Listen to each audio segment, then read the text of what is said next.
The B-2 Spirit bomber is such an aircraft in the world that no missile can destroy it, even if someone tries. Even though it looks as large as a football field, on enemy radar, it appears only as small as a fly. No matter how complex the radar network is, for the B-2 Spirit bomber, evading it is child's play. Built at a cost of $2 billion, it is the most expensive aircraft ever made. Compared to other jets, it is not only silent, but can also easily fool heat-seeking missiles, as well as infrared-guided missiles. This is an aircraft that, if it wanted, could change the map of the world.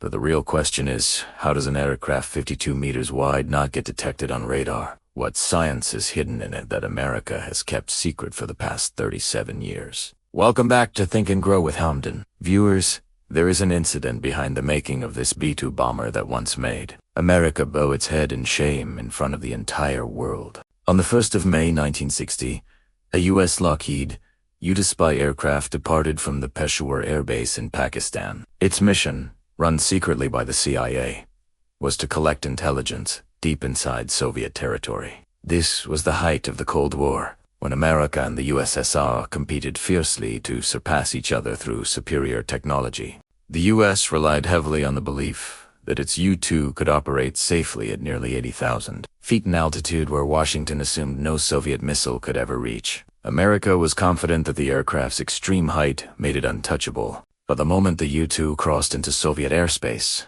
their radar network immediately picked it up. Soviet forces sent fighters scrambling and launched a series of missiles. Though hitting such a high-flying aircraft proved extremely difficult, then the Soviets deployed their S-75 Dvina missile system and locked onto the U-2. The Americans knew about the S-75, but they were convinced it couldn't engage a target that high. What followed stunned the entire U.S. intelligence establishment. The S-75 struck the U-2 precisely at 80,000 feet. The aircraft went down near Sverdlovsk, while the pilot managed to eject. Washington first insisted that it was a NASA weather research plane, but once the USSR displayed the captured pilot and intact reconnaissance equipment, America faced global embarrassment. This incident changed the strategic calculations of both superpowers.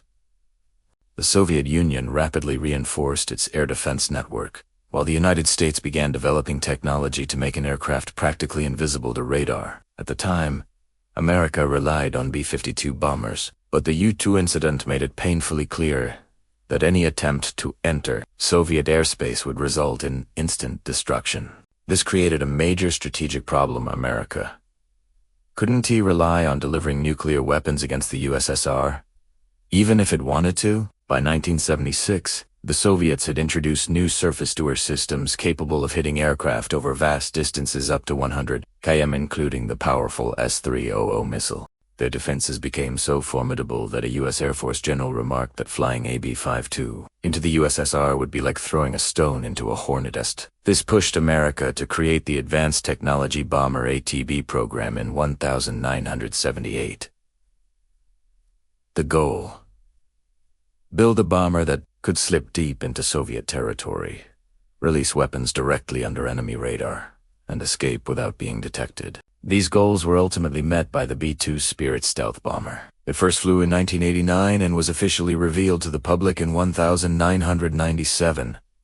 The defining feature of the B-2 is its extremely low radar visibility. Every inch of its structure is shaped so that incoming radar waves are scattered away instead of reflecting back. That is why the B-2 uses a flying wing designo fuselage, no vertical tail fins. On normal aircraft, especially the tail, radar signals bounce back clearly, but the B-2's angles prevent this from happening. Its zigzag panel edges further redirect radar energy. However, the B-2's stealth isn't just about shape. Its exterior is covered with a classified, radar-absorbing material that soaks up nearly all radar signals. The exact composition of this coating remains one of the most closely guarded secrets in U.S. military history. Because of this, the B-2's radar cross-section is unbelievably small, just 0.0001 square meters. Detecting a B-2 is like trying to spot a single fly in the sky. To understand, the B-52 appears on radar like a two-bedroom apartment,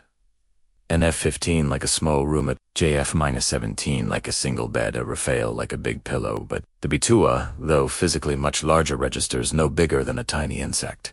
This is the foundation of modern stealth technology, and the B-2 was the aircraft that brought it to life. The B-2 also creates very little heat. Its engines are buried inside the airframe, so infrared sensors struggle to detect it. The hot exhaust is blended with cooler air before exiting, drastically reducing heat emissions. Where an F-16 can be tracked via infrared from around 100 kilometers, the B-2 might stay invisible until it closes within 10 kilometers, and it rarely flies at such low altitudes. The B-2 cruises at around 15,000 meters, roughly 50,000 feet. The thinner air up there reduces drag and boosts efficiency, giving it exceptional range. With internal fuel alone, the B-2 can travel over 11,000 kilometers. But stealth and low heat signature aren't its only strengths. Its most powerful asset is its ECM electronic countermeasures. The B-2's ECM suite listens for enemy radar frequencies and sends back deceptive signals. To enemy operators, the bomber may seem to be somewhere else or even appear in multiple positions at once, though it's only in one place. These systems capture the radar pulse, digitally manipulate it, and return a misleading, eco-confusing enemy defenses. Crucially, the B-2 sends false data only to the radar that is tracking it. This makes the enemy believe their own radar is glitching, not that the aircraft is using countermeasures.